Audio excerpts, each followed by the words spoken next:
Willkommen in einem Video, or welcome to yet another exciting video, in this case my Season 2 Part 3 video, which will be covering the starships of the Federation. The main focus is the capital ships of the Federation, but I'll add other spaceships as required based on whether or not I have sufficient information or not. So once again, the main focus is the 12 capital ships of the Federation, of which the Enterprise is one of those. This information does not come from the original series, but instead comes from Memory Alpha. If it does not contradict TOS, I have no issue taking information as such and assuming it's correct. The main focus is the Constitution class starships, which is the class the Enterprise is part of. The first Constitution class starship is launched in 2244. There are 12 such ships built during this year and subsequent years. This seems to imply starships could expect to continue to serve for more than 25 years. I've currently identified 8 ships, which includes the Enterprise. The first mention of a starship, apart from the Enterprise, was the Uss Intrepid, which was encountered while the Enterprise visited Starbase 11. We later discovered the starship was manned by Vulcans, but this was not mentioned in this episode. Next mention of the starship was the Uss Constellation in the Doomsday Machine. The starship was badly damaged in a battle with the Doomsday Machine and later destroyed in an attempt to destroy the alien Doomsday Machine. Doomsday's Machine is an alien automated spaceship which was designed to destroy space vessels and planets, probably as some form of ultimate weapon in some incredibly large conflict in another galaxy. The next ship I identified is the Uss Yorktown, which is the same class as the Enterprise based on the picture. It is mentioned in Obsession. The Uss Intrepid is mentioned again, this time in the episode The Immunity Syndrome. This is a Federation starship manned, or Vulcaned, by Vulcans. While investigating a huge alien single-cell creature, the crew on this starship was killed. The starship itself was probably still intact.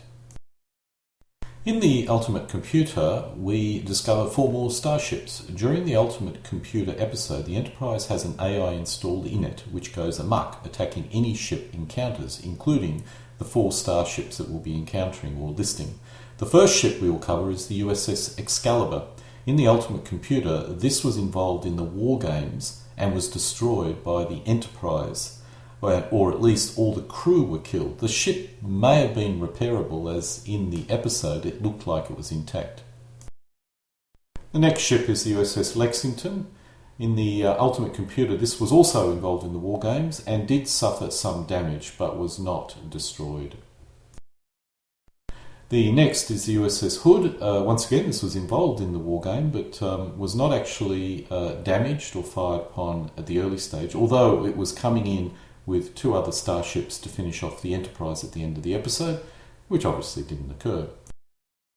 We now move to the last starship in the Ultimate Computer, the Uss Potemkum. Again, this was involved in the war games. It was not damaged, and it was one of the 3 ships that were coming in at the end of the episode to finish off the Enterprise, which of course did not occur. In the Omega Glory, we are shown the Uss Exeter, which once again is a sister ship to the Enterprise. In the Omega Glory, the crew was killed after contracting a virus, but the ship is in good condition, so would not be considered as lost.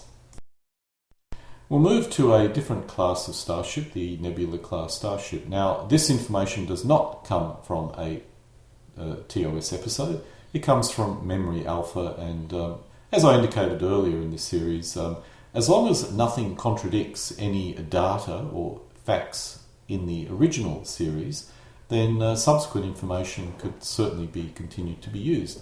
Anyway, the construction of the Nebula class ranged in construction dates from as early as 2363 to as late as 2367. I'm uncertain how many ships were built. The one ship that is mentioned of this class is the Uss Farragut. This was mentioned in Obsession. Kirk served on the Uss Farragut under Captain Garavik. While on the ship, Kirk encountered the gas creature in 2254. Because of this, nearly half the crew and the captain were killed. Kirk was one of the survivors. We'll now go to miscellaneous ships. Look, I need to make it fairly clear, this is certainly not complete, and I've only added a small number of ships at this point. As I continue with this series of understanding the timeline, I'll be adding additional ships. The first ship we'll be covering is the Ss Columbia. The Ss Columbia was a survey or exploration ship which was lost in the Talos system in 2236.